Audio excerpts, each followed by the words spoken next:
strategy. Okay, now I want somebody, and I'm going to pick on Taylor Nolan because I kind of like her. Why, Taylor, thinking about some of the things we've talked about, why would those guys run 3 people? Why wouldn't they just run 1? What is their goal by running 3 people? What is the favorite son policy? But at least one of them will win. How? How? How is that? If they were afraid they couldn't win one-on-one, how in the world were they going to win 3 of them? Because you're going to split the votes, aren't you, between your candidates? Does that make any sense? What, Hunter? And what do they want to make sure? That nobody gets what? Enough electoral votes. And where's it going to go then? The House. And the Whigs feel that if they can get this thing to the House, that one of their 3 candidates will get the vote of the House. Pretty good strategy, actually. So think about it. They don't think that they can win one-on-one. They think that their one candidate can't beat Mark Van Buren and he would get the necessary electoral votes.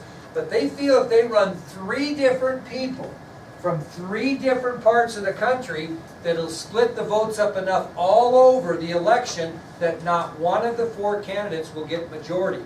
And if he doesn't get the necessary votes, it goes to the House, and the Whigs feel like they can win in the House, that one of their 3 will outdo Mark Van Buren. Great strategy.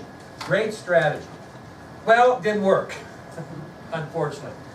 Martin Van Buren did win 170 electoral votes and won the presidency. The second closest to Van Buren was William Henry Harrison, and he had 73.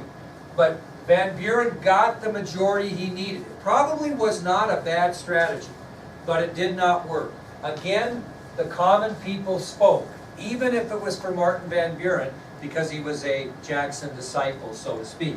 So William Henry Harrison gets 73 votes, but Martin Van Buren gets 180 and becomes the next president of the United States. Well, as Donald Trump is going to do in a few days, on March 4th, 1837, Martin Van Buren gave his inaugural address. And that's what presidents do when they're sworn into office. They get sworn into office, they give an address. Donald Trump's going to get sworn into office here next week, going to give an inaugural address, and I'm going to put his picture up there when it becomes official. Okay? And here is what Van Buren stated in his inaugural address. Very simply, that he would follow in the footsteps of his predecessor, Andrew Jackson. Okay? That his philosophies, his policies, his way of thinking would be in the same order of Andrew Jackson. So during his inaugural address, the new president, Martin Van Buren, stated publicly that he would follow in the footsteps of his predecessor, Andrew Jackson. Well, poor Martin Van Buren, you've probably heard of the guy, but unfortunately for him, right after he got into office, the nation plunged into an economic depression. And Van Buren really didn't think that a president nor his administration could solve the depression, and he decided the best way to do it, kind of like you do with the old common cold sometimes, is what? You want to get rid of a common cold, what do you got to do sometimes? Just wait it out. And that's what Van Buren thought about the depression. We'll just wait it out, and the doggone thing will run its course like a good cold, and we'll be done. Didn't happen. Okay? Which meant that he's going to be a one-termer, isn't he? Okay? Which takes us to the election of 1840. So what was done during the Van Buren presidency? A lot of waiting for the economic depression to end, which it did not do, which did not do well for Van Buren and his reputation. Well, does that mean he won't try to run for re-election in 1840? He actually will. But because he chose to sit back and wait for the depression to run its course, he isn't going to be a factor in this election. He was nominated for re-election by his party, but the depression simply would seal his fate. Okay? So the Democrats are not going to win this election. It's just a matter of who is and from which party. Well, the only party running against the Democrats was the Whig Party. And they again nominated William Henry Harrison, but only William Henry Harrison. because they knew that he had a great chance against Van Buren in this election because of the Depression and the fact that Van Buren chose to sit by and not really handle it. So the Whig Party is going to nominate William Henry Harrison for the presidency, and the man that's going to run with William Henry Harrison for the vice presidency is going to be John Tyler.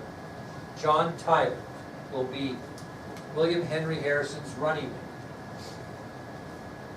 And this is where they started for the first time in history to really come up with catchy campaign slogans. And this one, for this election, for the Whigs, was Tippecanoe and Tyler too. That was the big slogan in this election. Tippecanoe and Tyler too.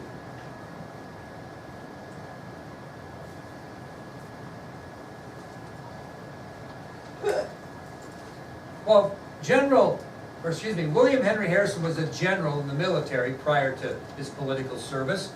And who were we fighting between the Revolutionary War and the War of 1812? Where were we doing most of our fighting on the frontier? Who were we fighting against? Indians, right. And Harrison had received a great reputation because he beat the Indians on the bank of the Tippecanoe River in the frontier in 1811. So that's where the Tippecanoe came. He got the nickname Tippecanoe because of his victory over the Indians on the Tippecanoe River in 1811 on the frontier. And so Tippecanoe and Tyler too was simply Tippecanoe was a nickname for Harrison, and Tyler was Tyler. Kind of catchy though, wasn't it? Tippecanoe and Tyler too. Well, what do you think the Whigs campaigned on in this election? What were they making a point on every chance they could during the campaign? Depression. Yeah, Depression, how Van Buren did nothing. Pointed the finger at it. His fault, did nothing, stood around, just waited for it to go. We'll do better, and it worked. Van Buren had 60 electoral votes compared to William Henry Harrison's 234. Think about it, 4 years early it was 180 to 73, right? In 4 years it turned around to 234 for Harrison and 60 for Van Buren. And with that victory, William Henry Harrison becomes the nation's 9th president of the United States.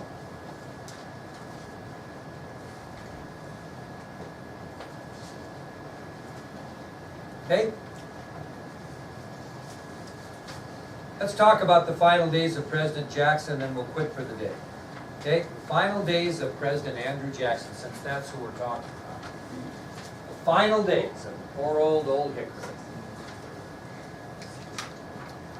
Anybody want to guess how old Jackson was when he left the presidency? Close, 70. He was 70 years old. He left the presidency at the age of 70, and he was more than $7,000 in debt when he left the presidency, which in today's money would be probably 10 times that, I'm guessing, maybe more. So he was in debt. What did he still have back in Tennessee? Plantation. And his adopted son, Andrew Jackson Jr., was managing that plantation. And he did such a poor job of managing his father's plantation while he served as the President of the United States that he ended up $7,000 in debt when he left office. So his adopted son, Andrew Jackson Jr., not the Native American boy that he adopted, but the other one, poorly managed his plantation in Tennessee, and as a result, he leaves the presidency at the age of 70, more than $7,000 in debt. Not only that, Jackson was very disappointed and depressed over William Henry Harrison's victory in the election of 1840. Because he knew what? The Whig Party stood for everything opposite of what he stood for. He just saw everything that he had worked for so hard as president, and even watching Van Buren's presidency, everything they believed in would be completely reversed with the Whig Party victory. He knew that everything he had established during his presidency was basically gone. Well, on June 8, 1845, Jackson died at his home, surrounded by family and friends. On June 8th of 1845, Andrew Jackson died at his home with family and friends. Now let me ask you a question, remember this. When Andrew Jackson's wife died, who was at her side besides him? Remember in the movie? Remember who was beside, who went and got Jackson when she passed away? Who? Well, it wasn't a maid. African-American lady, which would have been a slave. When Jackson died, at his side was his slave Hannah. The same slave that was at Mrs. Jackson's side when she passed away.